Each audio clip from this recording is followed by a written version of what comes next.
આણંદ શહેરમાં સ્વચ્છતા અભિયાનને લઈને રાજકીય અને સામાજિક વર્તુળોમાં ચર્ચા જાગી છે।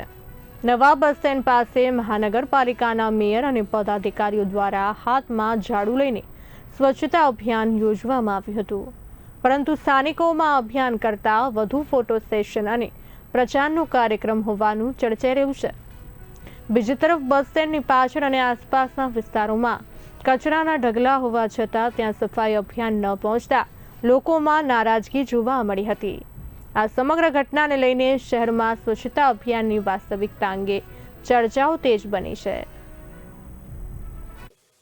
આ ખાલી ને ખાલી માત્ર સ્ટન્ટ હતો, જ્યાં બસ સ્ટેન્ડમાં એ લોકોએ સાફ સફાઈ કરી છે એની બહાર જ 10 મીટર દૂર છે અહીં કચરો દેખાય છે, એ સાફ કર્યો હોત તો લેખે લાગત તો એમનો પોલિટિકલ સ્ટન્ટ સફળ થાત।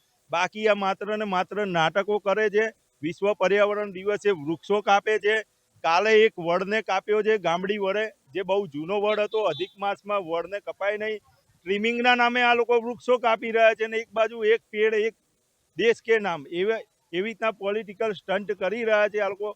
માત્ર ને માત્ર આ ખાલી ફોટોગ્રાફી અને સેશન હતું, બાકી કચરો તો અહીં બસ સ્ટેન્ડની ધારે પડ્યો જ છે। એ સફાઈ કેમ ના થયો, મારો પ્રશ્ન મહાનગરપાલિકાના તમામ હોદ્દેદારોને છે।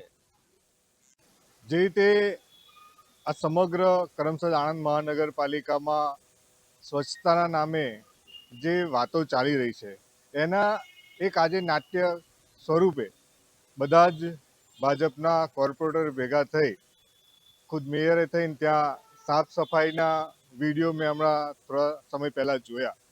પણ શું આ ખરેખર એ સાચું છે કે ફક્ત એક વિસ્તારની 2-5 દુકાનો આગળ સાફ સફાઈ કરવાના, ફોટોગ્રાફ કરવાની, વિડીયોગ્રાફી કરવાની, એટલે કેટલા હદે આ સાચું છે? તમે જોશો તો એ જ નવા બસ સ્ટેન્ડની આજુબાજુનો ઘણો વિસ્તાર અત્યારે હાલ પણ ઘણી ગંદકી કચરાનો ઢગલાઓ થઈ ચૂક્યા છે। આણંદ, કરમસદ, વિદ્યાનગર કે આજુબાજુના ગામડા ઘણી જગ્યાએ હાલની પરિસ્થિતિઓ પણ સાફ સફાઈથી વંચિત રહેલી ઘણી જગ્યાઓ છે।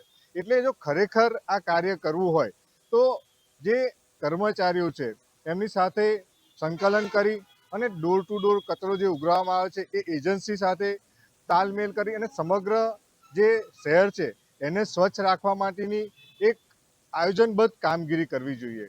આપ જાણો છો એમ લંબવેલ ડમ્પિંગ સાઇટ તમે આજે જોયો તેટલી ગંદકી, ત્યાં આગળના રહીશોનો ઘણી વખત ત્યાં સારામાં સારા ડૉક્ટર હોય છે, એ લોકોએ પણ આ પ્રશ્નો ઉઠાવે છે। એટલે ફક્ત ફોટોગ્રાફી નહીં પણ નક્કર કામ કરવું એ જરૂરી છે। ફક્ત આજે એક આ ફોટોગ્રાફી કરી અને ખુશી મનાવનારી આ કરમસદ આણંદ મહાનગરપાલિકા આગામી દિવસોમાં આણંદને કેટલું સ્વચ્છ રાખશે એ જ મોટો પ્રશ્ન છે।